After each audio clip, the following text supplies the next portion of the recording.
বিয়েতে জমকালো পোশাকের পরিবর্তে স্যান্ডো গেঞ্জি ও শর্টস পরে হাজির হয়েছিলেন নূপুর শেখর, তাও আবার আমির খানের কন্যা ইরা খানের বিয়েতে, যা দেখে রীতিমতো হইচই শুরু হয়েছে সোশ্যাল মিডিয়ায়।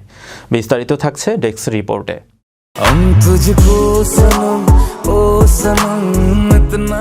আমির খানের মেয়ে ইরা খানের বিয়ে হয়েছে বুধবার।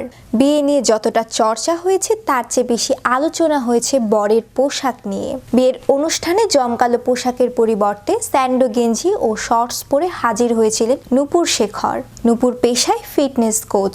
তিনি বিয়ের ভেন্যুতে এসেছেন ৮ কিলোমিটার জগিং করে।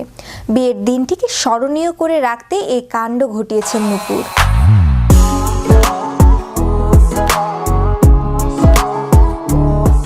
বরের পোশাক দেখে চোখ কপালে উঠেছে আমির ভক্তদের। অনেকেই বরের পোশাক জ্ঞান নিয়ে প্রশ্নও তুলেছেন, আবার কেউ কেউ প্রশংসাও করেছেন। পরে অবশ্য বরের সাজেই দেখা গেছে নূপুরকে। আলোকচিত্রীদের ক্যামেরায় ধরা দেওয়ার আগে নীল রঙের শেরওয়ানি পরে নিয়েছিলেন তিনি।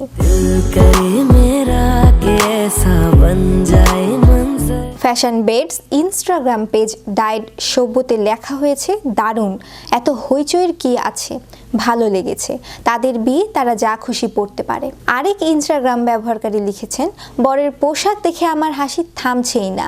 এক নেটিজেন লিখেছেন, বলিউডের ইতিহাসে সবচেয়ে বাজে পোশাকের বিয়ে এটি। নূপুরকে দেখে অবশ্য ইরাও একটু অবাক। অনুষ্ঠানে মাইক হাতে নিয়ে বলেছেন, নূপুর এখন গোসল করতে যাবে, গুড বাই। এই কথা শুনে রিনা দত্তকেও হাসতে দেখা গেছে। আমির খানের জিম ট্রেনার ছিলেন নূপুর।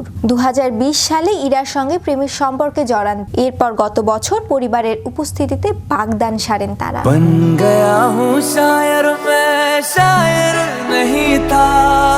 নূপুর এবং ইরা প্রায় 4 বছর চুটিয়ে প্রেম করার পর অবশেষে 3রা জানুয়ারি সন্ধ্যায় মুম্বাইয়ের একটি 7 তারকা হোটেলে ফিটনেস কোচ নূপুর শেখরের সঙ্গে তার বিয়ের আনুষ্ঠানিকতা সম্পূর্ণ হয়। বিয়ের অনুষ্ঠানে নূপুরের পোশাক সবাইকে চমকে দেয়।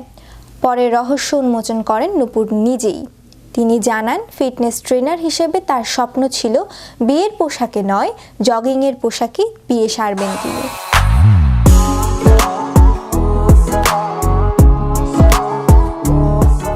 টানা 8 কিলোমিটার জগিং করে বিয়ের মঞ্চে হাজির হয়েছেন। বর স্যান্ডো গেঞ্জি পরে হাজির হলেও ট্রেডিশনাল বধূর পোশাকে হাজির হয়েছিলেন ইরা।